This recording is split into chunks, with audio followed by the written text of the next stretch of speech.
మిత్రులారా, ఇవాళ మున్సిపాలిటీలలో చాలా సమస్యలు ఉన్నాయి. కొత్తగూడెం మున్సిపల్ కార్పొరేషన్గా మార్చుకున్నాం. ఇవన్నీ అభివృద్ధి పనులు జరగాలి. పేదవాడికి రేషన్ కార్డు రావాలి, పేదవాడు సన్న బియ్యం తినాలి, పేదవాడు ఇందిరమ్మ ఇల్లు కట్టుకోవాలి.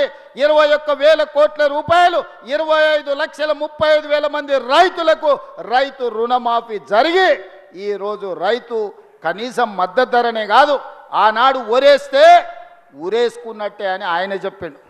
మా ఉత్తమన్న ఒరేయండి, సన్న ఒడ్లు పండించండి, 500 రూపాయలు బోనస్ ఇస్తామని తుమ్మల గారు ఉత్తమ్ గారు ఇవాళ చెప్పి వందలాది కోట్ల రూపాయలు 500 రూపాయల బోనస్ ఇచ్చి ఈరోజు రైతులను ఆదుకుంటున్నాం. ఈ విధంగా తెలంగాణ రాష్ట్రంలో ఒక మంచి పరిపాలన జరుగుతుంది.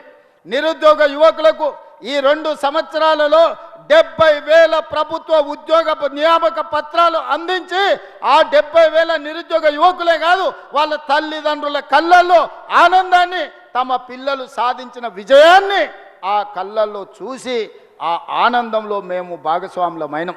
13 సార్లు నియామక పత్రాలు ఎల్బీ స్టేడియంలో, రవీంద్ర భారతిలో, శిల్పారామంలో నియామక పత్రాలు అందుకుంటున్న వాళ్ళనే కాదు, వాళ్ళ తల్లిదండ్రులను, వాళ్ళ కుటుంబ సభ్యులను కూడా పిలిచి వాళ్ళతో పంచభక్ష ప్రమాణాలతో భోజనం పెట్టి ప్రభుత్వ నియామక పత్రాలు ఈరోజు మనం అందించడం జరిగింది. అందుకే మిత్రులారా, మహిళలు నాకు ప్రత్యేకమైన అభిమానం. ఆడబిడ్డ చేతుల నగదు ఉంటేనే ఆ సంసారం బాగుంటుంది. ఎప్పుడైతే ఆడబిడ్డ చేతిలో ఇంటి పెత్తనం ఉంటుందో ఆ ఇల్లు బాగుంటుంది. వెనకటికి పెద్దలు చెప్పారు, ఇల్లును చూడు ఇల్లాలను చూడని. ఇంటి ముందల అలికి ముగ్గులేసిన ఇల్లు సుఖ సంతోషాలతో ఉంటుంది. ఏ ఇంటి ముందలైతే సంతోషం లేదో ఆ కుటుంబంలో ఆడవాళ్ళ చేతిలో పెత్తనం లేదు. ఆడబిడ్డ చేతిలో నగదు ఉంటే పిల్లల చదువులకు, పండుగ పూట బట్టలకు ఉపయోగపడుతుంది. ఇంటాయన చేతిలో నగదు ఉంటే సాయంత్రం పూట చక్కగా పోయి బెల్ట్ షాపులు ఇచ్చొస్తాడు. అంతేనా? మా అక్కలు చెప్పాలి.